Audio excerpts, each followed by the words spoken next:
নমস্কার সবাইকে। সবার পছন্দের ধারাবাহিক গৃহপ্রবেশের আজকের পর্বের রিভিউ নিয়ে বাংলা সিরিয়াল সমাচার তোমাদের সামনে চলে এসেছে। আজকের পর্বের রিভিউতে আমরা দেখতে পাচ্ছি শুভ স্টেপনির বাড়ি ফিরে এসেছে। স্টেপনি শুভকে ফ্রেশ হতে বলছে, কিন্তু শুভ কিন্তু মনে মনে মোহনা যে আদির হাত ধরে নিয়ে গেল ঘরে সেই কথাগুলোই ভেবে যাচ্ছে। তখন স্টেফনি তার জন্য খাবার নিয়ে আসে আর বলছে, তুমি প্রেগনেন্ট, এটা তোমাকে মাথায় রাখতে হবে। তুমি যে ওই বাড়িতে এত কাজ করছো, এত চিন্তা নিলে তোমার হবে না, আর এত কাজের চাপ নিলেও তোমার হবে না। তোমাকে তোমার বেবির কথা ভাবতে হবে।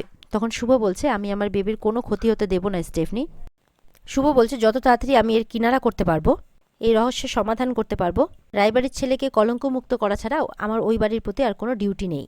স্টেফনি বলছে, সব ঠিক হয়ে যাবে একদিন, তুমি কোনো চিন্তা করো না। শুভ তখন বলছে, সেটা বোধহয় আর কোনোদিনও হবে না স্টেফনিদি। ওদিকে আদি কিন্তু মোহনার সাথে কাটানো সমস্ত সিচুয়েশনের কথা মনে করছে, কিন্তু বলছে যে সেরকম কোনো সিচুয়েশন তো আমার কেন মনে পড়ছে না। আমাকে কালই সাইকিয়াট্রিস্টের সাথে কথা বলতে হবে, একবার কনসাল্ট করতেই হবে। তারপরে আবার মনে পড়ে যে কালকে তো মোহনার ডক্টরের কাছে যাওয়ার আছে। বলছে যে একবার ডক্টরের কাছে গিয়ে দেখলে হয়, যদি কিছু জানতে পারি।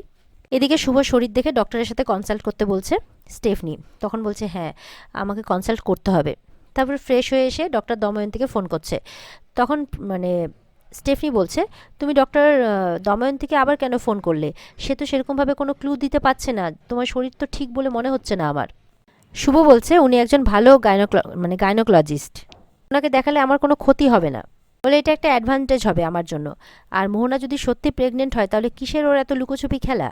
বলছে, অন্য কারো চেক আপ করলে ভেতরে নার্স থাকে, কিন্তু মোহনার বেলাতে কেন থাকে না, এটা আমাকে জানতেই হবে। লাস্ট টাইম আমি তাড়াহুড়োর মধ্যে সবটা লক্ষ্য করে উঠতে পারিনি, কিন্তু এইবারটা আমি ভালো করে লক্ষ্য করতে পারবো। বলছে যে এই দিন তো আর মোহনা আসবে না, এই বলে রেডি হতে চলে যায়। এদিকে শুভ চলে যাওয়ার পর স্টেফনি শুভর জন্য প্রে করছে। ওদিকে আদি মোহনাকে নিয়ে ডক্টরের কাছে গেছে আর মনে মনে বলছে যে আজকে আমাকে খুব কেয়ারফুল থাকতে হবে। এদিকে আদি মোহনার সাথে কিন্তু নাটক করছে। বলছে যে মোহনা, ওনাদের কাজ করতে দাও, তুমি বরঞ্চ একটু বসো, এই অবস্থায় বেশিক্ষণ দাঁড়ানোটা ঠিক হবে না। মোহনা তো মনে মনে খুব খুশি হয়ে যায় যে আদি এতটা কেয়ার করছে, সেই কারণে যে বাবা আদি এতটা কেয়ার করছে, এতদিন পরে আমি আদিকে একদম নিজের মতো করে পেয়েছি, সেই জন্য খুব খুশি মোহনা। ওদিকে কিন্তু আদির বলা কথাগুলো শুভ শুনে ফেলে। শুভ আসছিল ফোনে কথা বলতে বলতে, তখন ওদেরকে দেখতে পায়, আদির বলা কথাগুলো শুনে ফেলে আর সেগুলোকে সত্যি বলে মনে করে। সুতরাং ওর খারাপ লাগে, যেটা স্বাভাবিক। এদিকে তো ঠাম্মি ফোনে বলছে, ক্লিনিকে যাওয়ার কি দরকার ছিল, বাড়িতে আসতে পারতিস। বলছে, না দরকার ছিল, যেই লড়াই আমি শুরু করেছি সেটা আমি শেষ করবই, তাই বলছে। তারপরে হঠাৎ করে ফোনটা রেখে দেয়, কারণ আদির কথাতেই মনটা খারাপ হয়ে যায় শুভর।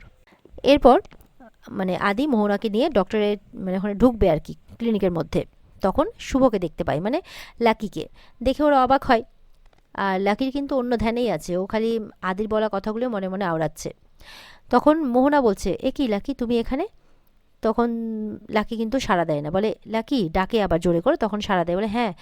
তখন বলছে, এই যা, ব্যাপারটা তো খুব খারাপ হয়ে গেল, আদি আমাকে সন্দেহ করে ফেললো নাকি? আদি যথেষ্ট সন্দেহের চোখে দেখছে। মোহনা বলছে, তুমি বিবাহিত, আমি তো জানতাম না। বলে, না না আমি বিবাহিত নই, অ্যাকচুয়ালি একটা গাইনোকোলজিস্টের কাছে এসেছিলাম একটু প্রবলেমের জন্য, পার্সোনাল প্রবলেমের জন্য, তাই বলছে। বলছে, ও আচ্ছা আচ্ছা, ঠিক আছে। তারপরে আদি মনে মনে বলছে যে সত্যি কি কোনো সমস্যা নিয়ে এসেছে, নাকি সত্যি সত্যি আমি যেটা মনে সন্দেহ করছি সেটাই ঠিক, এরকম করে আদির মনে সন্দেহ হচ্ছে। এরপরে আদি কিন্তু মোহনাকে নিয়ে ক্লিনিকের ভেতর ঢুকে যায়।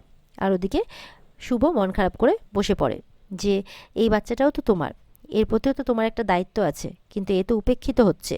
এর আগের বার কেশবের বেলাতেও তুমি ছিলে না, আমি একা হাতে সবটা সামলেছি, আর এইবারও আমাকে একা হাতে সবটা সামলাতে হচ্ছে, এবার তুমি থেকেও নেই।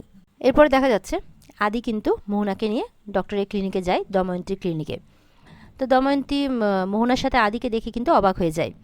তো মোহনা বলছে, আর বলো না, আদি এত জোর করলো ও নাকি আসবে আমার সাথে, তাই আমি নিয়ে এলাম।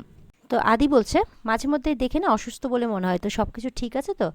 তখন দময়ন্তী বলছে, কি অসুস্থ লাগে? দময়ন্তী কিন্তু সব কিছুই জানে।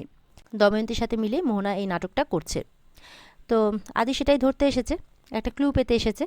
তো বলছে যে, তাই নাকি, শরীর খারাপ? বলে, না না, আদি আজকাল আসলে আমার একটু বেশি চিন্তা করছে, তো তাই জন্য এরকমটা করছে। আদি তখন ইচ্ছে করে বলছে, আচ্ছা একটা আলট্রাসোনোগ্রাফি করালে হয় না? আসলে আমার নিজের বেবিকে দেখতে খুব ইচ্ছে করছে, আমি তো একবারও দেখিনি। আর তখন কিন্তু দময়ন্তী আর এদিকে মোহনা একদম চুপ করে যায়, কী করবে কিছু বুঝে পায় না। তখন দময়ন্তী বলছে যে, না অ্যাকচুয়ালি ডক্টর দময়ন্তী আর কি, যে এখন তো সেটা পসিবল নয়। বলে, কেন? বলে, অ্যাকচুয়ালি আমাদের আলট্রাসোনোগ্রাফি মেশিনটা একটু খারাপ হয়েছে। বলে, ও কোনো ব্যাপার নয়, আমি ওয়েট করতে রাজি আছি, আমি ওয়েট করছি, আপনারা ততক্ষণে ঠিক করে নিন। তখন বলছে না না পসিবল নয়। তখন মোহনা বলছে ছাড়ো না, আমরা আরেকদিন এসে করিয়ে নেবো না হয়, তখন তুমি দেখো। দিয়ে আদিকে নিয়ে কিন্তু বেরিয়ে যায়। আদি যখন দরজা দিয়ে বেরোচ্ছে তখন বলছে যে আলট্রাসোনোগ্রাফি মেশিনটা খারাপ ছিল, তাই না হলে কিন্তু আমাদের বেবিকে দেখেই যেতাম। আর সেই কথাটা কিন্তু শুভ শোনে, আর ওই আলট্রাসোনোগ্রাফি মেশিন খারাপের কথাটা। এবার শুভ ঢোকে ভেতরে দময়ন্তীর কাছে। এবার তো দময়ন্তী বলছে ও তুমি এসো, তোমার এখন শরীর টরীর সব ঠিক আছে? আচ্ছা ঠিক আছে, এবার তাহলে আমি একটু আলট্রাসোনোগ্রাফি করে দেখে নিই যে তোমার সব কিছু ঠিক আছে কিনা। আর এই কথাটা শুনেই কিন্তু শুভ অবাক হয়ে যায়। বলছে কি ব্যাপার, বাইরে যে আদি এটা বলতে বলতে বেরোলো যে আলট্রাসোনোগ্রাফি মেশিনটা খারাপ, তাহলে আমার বেলাতে কি করে আলট্রাসোনোগ্রাফি হবে? তার মানে কি এই দময়ন্তী আর মোহনা মিলে কোনো নাটক করছে, কোনো খেলা খেলছে? এরকমটা সন্দেহ করে ফেলে শুভ। আর আদি কিন্তু মোহনাকে নিয়ে বাড়ি ফিরে আসে। তখন পূরবী আর এদিকে মেজগাম্মা দেখে অবাক। পূরবী বলছে কি ব্যাপার, কোথায় গেছিলে তোমরা? বলে আদি আমাকে নিয়ে ডক্টরের কাছে গেছিলো, মোহনা বলছে। বলে বাবা, কিছুদিন আগে তো দেখছিলাম যে শুভর জন্য কেঁদে ভাসাচ্ছিলে, আবার এখন মোহনাকে নিয়ে এত এত আদিক্ষেতা। তখন মোহনা কিন্তু বলে আমি গেস্ট রুম থেকে আসছি বলে চলে যাই। আর আদি বলছে আমাকে মোহনার প্রত্যেকটা স্টেপে নজর রাখতে হবে, মনে মনে বলছে। এদিকে মেজকাম্মা পূরবীকে বলছে তুই এত খোঁচা মেরে কথা বলিস বলেই কিন্তু তোর সমিত্রা হসপিটালে পড়ে আছে, বুঝতে পেরেছিস?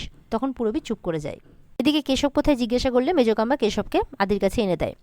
আদি তখন মনে মনে বলছে যে এদিকে লাকি ডাক্তারের কাছে গেছে বলে ও শুভর কাছে এখনও আসেনি, ও আসলে জিজ্ঞাসা করতে হবে শরীর কেমন আছে।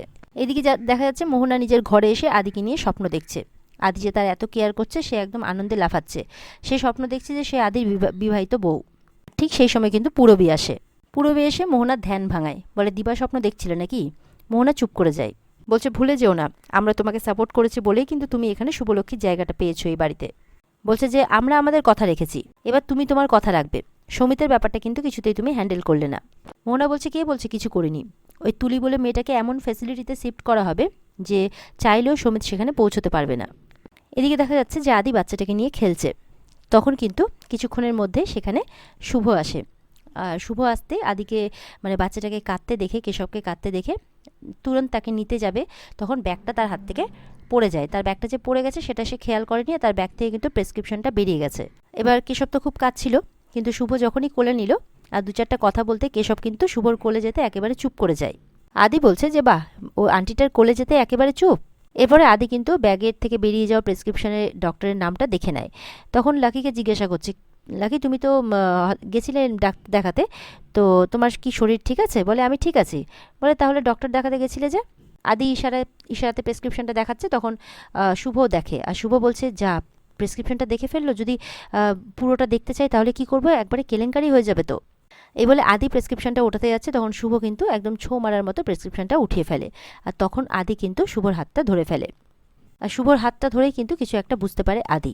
শুভ চিন্তায় পড়ে যায়, আর এখানে আজকের পর্ব শেষ হয়ে যায়। তো বন্ধুরা, এই ছিল আজকের পর্বের রিভিউ। ভালো লেগে থাকলে অবশ্যই পর্বকে লাইক কমেন্ট করে জানাতে ভুলবে না, আর আমাদের সাথে জুড়তে আমাদের চ্যানেলকে সাবস্ক্রাইব করতেও ভুলবে না। পর্বের বিস্তারিত দেখতে অবশ্যই স্টার জলসার পর্দায় তোমরা চোখ রাখবে। তাহলে দেখা হচ্ছে আগামীকালকে। সবাই ভালো থাকবে, টাটা।